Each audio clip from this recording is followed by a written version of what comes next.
Hello, my name is Herb Wolfsen from the Mayo Clinic in Jacksonville, Florida, here to discuss with Dr. Mihir Patel his manuscript, Polarization Gating Spectroscopy of Normal Appearing Duodenal Mucosa for Detection of Pancreas Cancer. Welcome, Mihir. Good morning, and thank you very much for having me. We are very excited to discuss this manuscript, which is Polarization Gated Spectroscopy in Detection of Pancreas Cancer from Normal Appearing Duodenal Mucosa. I'm from Mayo Clinic. I'm from Cleveland Clinic, and I used to work at Mayo Clinic where this work was done. Dr. Patel, this work was based on a field carcinogenesis theory. Can you explain that for us?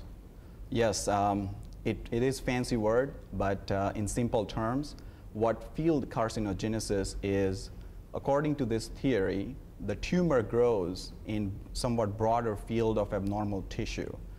And the pathophysiologic changes related to cancer is such as neovascularization, epigenetic changes, or any early increase in the blood supply are not only present in tumor itself, but it may be present at some extent in surrounding normal appearing contiguous tissue at microscopic level.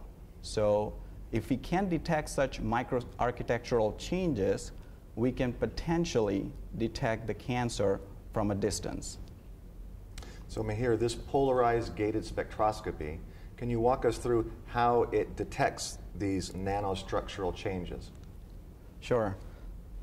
This polarization gated spectroscopy, in simple terms, it means the study of interaction of light and the matter.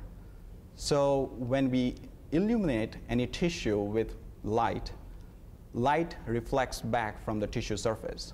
And depending on the density of the tissue and its internal structures, such as nuclei, density of the blood vessel, etc., there would be variable amount of light scattering. And depending on the intensity of light scattering, if we measure them, we can potentially assess the microarchitectural changes. And in our study, we specifically look at microarchitectural changes of early increase in the blood supply, which were deoxygenated hemoglobin concentration as well as blood vessel radius. Well, these exciting results were performed with this technology in conjunction with Dr. Vadim Bachman's lab here in Chicago at Northwestern, as well as with Dr. Michael Wallace. And Mihir, can you tell us your plans to extend this study and what's the next step for this technology? Certainly the results of this study is very promising, but there is a lot of work need to be done. We need to validate the result of our pilot study in large sample size population. And in fact, currently we are conducting a multinational, multi-center study to assess the same phenomena and test the results for its validity.